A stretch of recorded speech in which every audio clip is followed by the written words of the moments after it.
우리가 지난 시간에는 보물을 하늘에 쌓아두라 하는 이야기를 주님께서 하셨는데 그 말씀을 좀 생각을 해봤습니다. 그래서 21절에 보면 네 보물이 있는 그곳에 네 마음도 있느니라. 그렇죠? 예수님께서 결론적인 얘기를 하셨다라고 하는 거죠. 이 보물이라고 하는 것이 물질적인 것만을 의미하는 것이 아니라 이 본문에서는 보다 더 인간의 갖고 있는 마음의 어떤 지향성이라고 얘기할까요? 탐욕이라고 얘기할 수 있겠죠. 또는 만몬주의라고도 그렇게도 말씀드릴 수 있을 겁니다. 물질주의 또는 자기 소유만을 늘리려고 하는 그런 누가복음 우리가 12장에 나오는 부자의 이야기 속에서 우리가 그것을 깨달아 알 수가 있죠. 그래서 지난 시간에도 그 부자가 모든 소출이 더 많아지니까 그 많아진 소출을 갖고 그 소유를 갖고 내 마음대로 쓰겠다는 거죠. 내 뜻대로. 그러면서 창고를 더 헐고 짓고. 근데 이제 문제는 뭐냐면 예수님이 말씀하신 그 말씀 속에서 보면 이웃에 대한 사랑은 없다는 거죠. 내 소유는 늘렸는데 그런데 다른 사람에게 그런 타인을 향한 신앙의 모습은 없다. 그러므로 하나님께서 뭐라고 얘기합니까? 내 영혼을 오늘 갖고 간다면 네가 준비한 그 모든 것이 무슨 소용이 있겠느냐. 그래서 이제 예수님께서 제자들에게 경고를 하시는 거죠. 우리들도 마찬가지라고 생각합니다. 우리가 마태복음 19장 16절 이하에 보면 우리가 종종 얘기하는 부자 청년의 이야기 잘 알고 있지 않습니까? 소유가 많고 또 그런가 하면 윤리적으로도 문제가 없는 그런 청년이었어요. 어떻게 보면 남들이 볼 때는 그럴싸하고 그리고 참 건전하면서도 바람직한 청년이라고 얘기할 수 있겠죠. 내가 십계명에 나오는 계명들을 다 지켰습니다. 율법을 내가 다 지키면서 살아가고 있습니다. 그런데 문제는 뭐냐면 그 율법의 정신이 뭔지는 모르는 거예요. 그러니까 율법의 정신이 뭡니까? 예수님께서 늘 말씀하신 것처럼 위로는 하나님 우리 아버지를 사랑하고 그리고 옆으로는 우리가 레위기 19장에 나오는 것처럼 내 이웃을 내 몸과 같이 사랑하라. 이것이 율법이고 선지자의 강령이라. 그렇게 마태복음에 보면 주님께서 말씀을 하시지 않습니까? 그 부자 청년이 지금까지 잘 살아왔는데 문제는 뭐냐면 예수님께서 다시 말씀하시는 거예요. 네가 한 가지 부족한 것이 있다. 그건 뭐예요? 소유를 팔아서 가난한 자들에게 주어라. 그러면 뭐라고 얘기해요? 하늘에서 네 보화가 네게 있으리라. 하늘의 보화 얘기를 하거든요. 그러니까 이게 마태복음에서 부자 청년의 이야기와 지금 여기 나오는 보물이 있는 그곳에 네 마음이 있다. 또 하나님과 재물을 겸하여 섬기지 못하느니라 라고 하는 이런 말씀들 하나하나가 사실은 다 연결이 되는 말씀이죠. 그리고 와서 그 부자 청년에게 뭐라고 얘기합니까? 그리고 와서 나를 따르라. 그렇게 말씀하시거든요. 사실 예수님의 생각도 그렇고 사도 바울도 그런 얘기를 했어요. 율법의 완성은 다른 것이 아니라 바로 이웃을 사랑하는 것이다. 사랑이 곧 율법의 완성이라고 그렇게 사도 바울도 얘기를 합니다. 아니 요한 1서로 넘어가면 어떻게 얘기해요? 하나님은 곧 사랑이시다. 그 하나님이 곧 사랑이시다라고 하는 그 말은 사랑 자체가 하나님이라고 하는 그런 의미가 아니죠. 그죠? 이웃을 사랑하고 그리고 정말 내 마음의 중심을 어디다 두고 살아가느냐. 지금 부자 청년의 이야기 속에서 보면 그 부자 청년이 율법도 지키고 도덕적으로 아무런 문제가 없다고 얘기하지만은 그러나 문제는 그 자신의 마음의 중심이 있던 곳은 사실은 재물이었다는 거죠. 만몬주의, 내 소유, 내 창고를 넓히고. 그러나 예수님께서는 가난한 자들, 소유를 팔아서 가난한 자들에게 줄 때 그때 비로소 하늘에서 보화가 내게 있으리라. 그런 말씀을 듣고 난 다음에 이 부자 청년은 재물이 많았으므로 주님을 떠나버리고 말았다라고 하는 거죠. 사실 겉으로는 그럴싸할지 모르지만은 그 속사람은 썩어 있는 거죠. 남들이 볼 때는, 그래요. 사람이 볼 때는, 이웃에 있는, 옆에 있는 사람이 볼 때는 저 사람 신앙이 참 좋다. 뭐 양심껏 살고 뭐 그야말로 많은 사람들 앞에서 신앙인의 모습을 나타내면서 살아가거든요. 그러나 중요한 것은 뭐냐면 내가 아닌 다른 사람을 향해서 나는 어떻게 오늘 또 살아가고 있느냐라고 하는 것이 중요한 겁니다.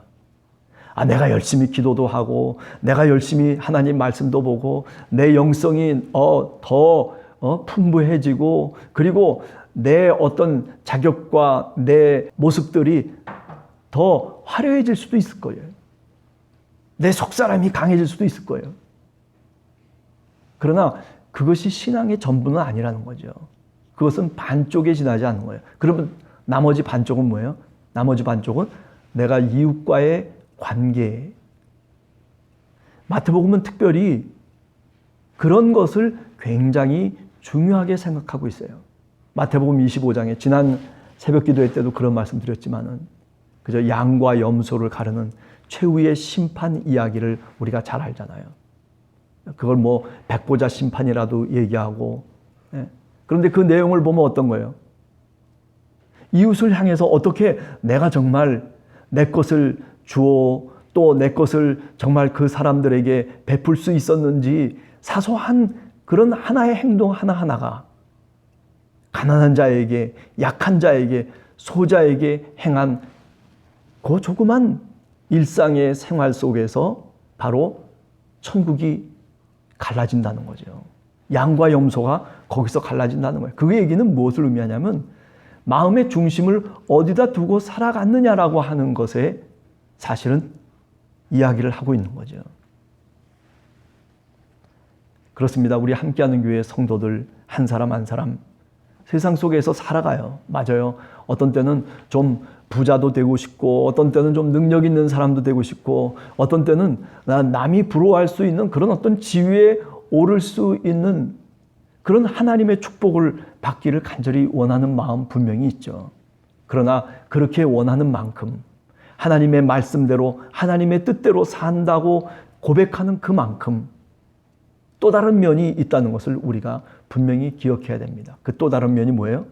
바로 내가 이웃을 향해서 손을 내밀고 격려할 수 있는 그런 신앙의 마음이 사실은 하나님이 그것을 보신다는 거죠. 이웃 사랑이라고 그렇게 단적으로 얘기할 수 있을 것입니다.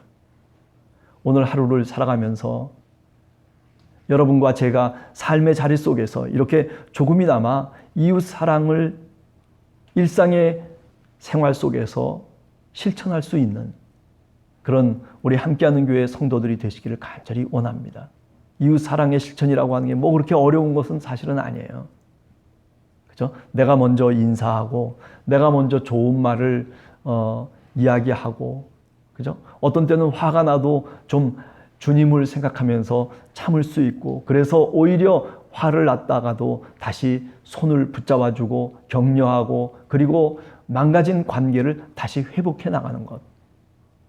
그런 것들이 어찌 보면 지금 주님께서 우리들에게 말씀하시고 있는 마음의 문제라고 생각하는 거죠. 23절에 보면 눈이 나쁘면 온몸이 어두울 것이다. 이 마음이 어떤 하나님과의 관계뿐만 아니라 이웃과의 관계가 흐트러지고 그리고 무너지기 시작하면 사실은 내 심령이 상해버리는 거예요.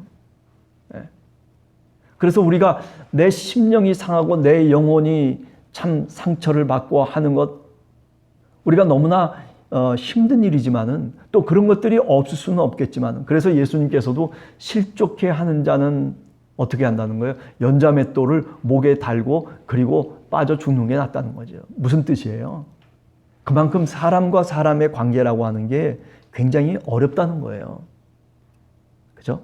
뭐 나 혼자서 물질을 쓰고 소유를 내가 뜻대로 하고 하는 것은 쉽겠죠. 그러나 내가 남을 뒤돌아보고 그리고 나보다 힘든 어떤 한 사람을 놓고 기도도 하고 그리고 도움도 주고 그리고 내 것을 나눌 수 있는, 베풀 수 있는 그런 마음은, 그것은 성령이 주셔야만이, 아니 그런 마음을 갖고 산다는 것은 그만큼 사실은 어려운 것이고, 또 그만큼 하나님을 의지하지 않으면, 하나님께 기도하며 살지 않으면 그런 모습들이 내 신앙의 삶 속에서 나올 수가 없는 거예요.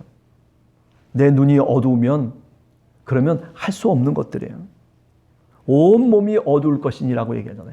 눈 하나 어두운데 온 몸이 어둡다라고 얘기하는 거예요. 네. 눈 하나 어두우면 어두운 거로 끝나죠. 장님이면 장님으로 끝나야 되는데, 그런데 여기서 얘기하는 것은 뭐예요? 그런 뜻이 아니죠. 네. 그저 별것 아닌 조그만 것이 사실은 우리의 몸을 지배한다는 거예요. 우리가 만약에 장님이 되고 눈이 어두워져 버리면 어떻게 하겠어요? 걷지도 못하고, 또 그리고 마음속에 불안한 마음도, 두려운 마음도, 뭐 여러 가지 어렵고 힘든 상황들이 얼마나 많이 전개가 되겠습니까? 내 심령이 상하고 내 마음이 무너지는 거죠. 우리가 예수 그리스도를 믿으면서 쫓아간다는 것도 그와 같습니다. 그저 사소한 일상의 삶 속에서 우리가 주님을 따르지 못하고, 그리고 그 사소한 일상의 길 가운데서 내가 실족을 하면, 그러면 사실은 굉장히 어려운 낭떠러지에 떨어지는 거죠. 내 영혼이 무너지고 내 몸의 균형이 깨져버리고 마는 거예요. 신앙이라고 하는 게 바로 그와 같은, 그와 유사한 원리를 갖고 있다라고 그렇게 말씀드릴 수 있습니다. 자, 그러면서 얘기합니다. 그러므로 네게 빛이 있는지 빛이 없는지 한번 보라는 거죠. 네게 있는 빛이 어두우면 그 어두움이 얼마나 더 하겠느냐. 보지도 못하는 나쁜 눈을 갖고 있는 그 한 사람은 그야말로 얼마나 더 어두운 세상 속에서 살아가겠느냐라고 하는 그런 말씀이죠. 세상을 살면서 이렇게 나쁜 눈을 갖고 살아가는 사람이 있어요. 잠언의 22장이라든지 27장이라든지 이런 데 보면은 뭐 질투하고 욕심을 갖고 탐욕을 갖고 시기하고 뭐 이런 어떤 도덕적인 얘기들을 하면서 눈에 대한 얘기를 하고 있죠. 그러나 오늘 이 성경의 맥락 속에서 보면 저는 땅의 보화를 빼앗긴 눈이라고 그렇게 얘기할 수 있어요. 땅만 바라보는 거예요. 보물이 땅에만 묻혀 있다라고 생각하는 거예요. 아니요, 보물이 하늘에 있어요. 그런데 그러면 보물이 하늘에 있으면은 하늘을 봐야 될 거 아니에요. 그런데 땅에만 보물이 있다라고 생각하는 거예요. 그죠? 우리가 지난 시간에도 얘기했지만은 땅에 보물을 숨겨두면 어떻다는 거예요? 거기 좀이나 동록이 들어와서 그래서 그 보물을 해하고 그리고 도둑이 구멍을 뚫고 도둑질을 한다. 그렇게 우리가 19절에 얘기하고 있잖아요. 무슨 뜻이에요? 내가 그래요. 재산을 막 모아놓고 그리고 소유를 막 모아놨는데 그런데 어느 날 갑자기 보니까 구멍이 뻥 뚫어져 있는 거예요. 건강에 구멍이 뚫어져요. 그죠? 또 어떤 사람과의 관계에 구멍이 뚫어져 버려요. 그래가지고 어떻게 해야 돼요? 쌓아놓은 것들이 글로 다 흘러져, 물이 흘러 내려가듯이 다 흘러서 빠져나가 버리고 마는 거예요. 우리 인간이라고 하는 게 그렇게 연약해요. 구멍이 있는 줄은 모르고 그냥 거기다가 쌓아놓기만 하고, 그리고 결국 그 푸대가, 그 험푸대가 탁 터지면서 그러면서 다 새술이 다 푸대 속에서 빠져나가 버리고 마는 거예요. 아우, 뭐 대단한 것을 쌓아놓은 것처럼 생각됐는데 나중에 보니까 구멍이 뚫어져 버리고 그리고 아무것도 남는 것이 없는 상태가 돼버리는 것. 그것이 바로 인간의 어리석음이에요. 땅에 보화가 있는 것으로 생각해서 그래서 그 땅의 보화에 자신의 눈을 빼앗겨버린 사람, 그런 사람이 뭐예요? 바로 여기 내게 있는 빛이 어두우면 나쁜 눈을 갖고 있는 사람인 거죠. 우리가 6장 29절에 보면 그렇기 때문에 솔로몬의 영광을 얘기하잖아요. 솔로몬의 영광이 별거겠어요? 지금 예수님도 그 얘기를 하는 거예요. 네? 저 들에 핀 백합화 꽃 하나만도 못하다는 거예요. 그런데 사람은 이 별것 아닌 솔로몬의 영광을 위해서 그저 노심초사하면서 일평생 솔로몬처럼 살아가려고 하는 거예요. 그래, 지혜도 있고 권력도 있고 그리고 이스라엘의 왕이 되고, 그러나 어떻게 됐어요? 그러나 하나님의 뜻에서 벗어나고 그리고 타락한 심령으로 살아갔을 때 이 솔로몬의 맨 마지막 말년은 어떻게 돼요? 자신의 나라로 빼앗겨가지고 그래서 남과 북으로 갈라져 버리고 뭐 조그만 나라 하나밖에 남는 것이 없어요. 나머지는 다 잃어버리고 마는 거예요. 하나님의 구원의 섭리가 아니면은 솔로몬의 왕국은 다 멸망해버리고 말았을 거예요. 그 속에 그래도 하나님이 유다 지파를 살려두셨기 때문에 남쪽의 유다가 그래도 간신히 그 명맥을 유지할 수 있었던 것이죠. 죄로 인해서 우리의 눈이 밝아지지 못하고 우리의 빛이 어두워지게 되면, 그러면 사람은 하나님을 바라보는 것이 아니라 재물과 그리고 만몬을 바라보게 되는 것이죠. 24절에 그렇기 때문에 한 사람이 두 주인을 섬기지 못할 것이다.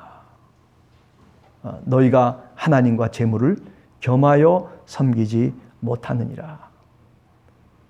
참 어려운 말씀이라고 저는 생각을 해요. 그러나 가만히 우리가 기도하면서 우리 속을 들여다보면 내 중심이 지금 어디에 있느냐라고 하는 것은 아주 명명백백하게 드러나요. 우리가 우리 자신을 속이기 때문에 우리가 마치 하나님 편에 있는 것처럼, 하나님의 중심 속에 있는 것처럼 그렇게 어떤 때는 착각도 하지만은, 그러나 가만히 우리 양심을 하나님께 내보이면서 기도해 보면 우리는 그 답을 찾을 수가 있어요. 여러분과 제가 찾을 수가 있어요. 만약에 정말 성령님이 함께 하시는 신앙인이라면, 오늘 또 하나님의 자녀이고 하나님의 백성이고 선택된 백성이라고 하는 것이 분명하다면, 여러분이나 저나 하나님 앞에 무릎을 꿇고 가만히 내 자신을 들여다보면 어디에 내 눈이 초점이 맞춰져 있는지 사실은 분명하게 드러나게 돼 있어요. 그것이 바로 우리들의 기도의 제목이 되는 거예요. 여러분과 저의 기도의 제목이 되고 오늘 우리 교회의 기도의 제목이 되는 것이죠. 그렇습니다. 오늘 주님이 말씀하신 것처럼 그래요. 우리 자신을 들여다보며 내가 어느 곳에 내 마음과 뜻이 있는지를 한 번 더 우리 자신을 들여다볼 수 있는 그런 오늘 이 새벽, 그래서 그것을 갖고 기도의 제목을 삼고 하나님 앞에 기도할 수 있는 우리 함께하는 교회 성도들이 다 되시기를 간절히 주님의 이름으로 축원합니다. 같이 기도하겠습니다.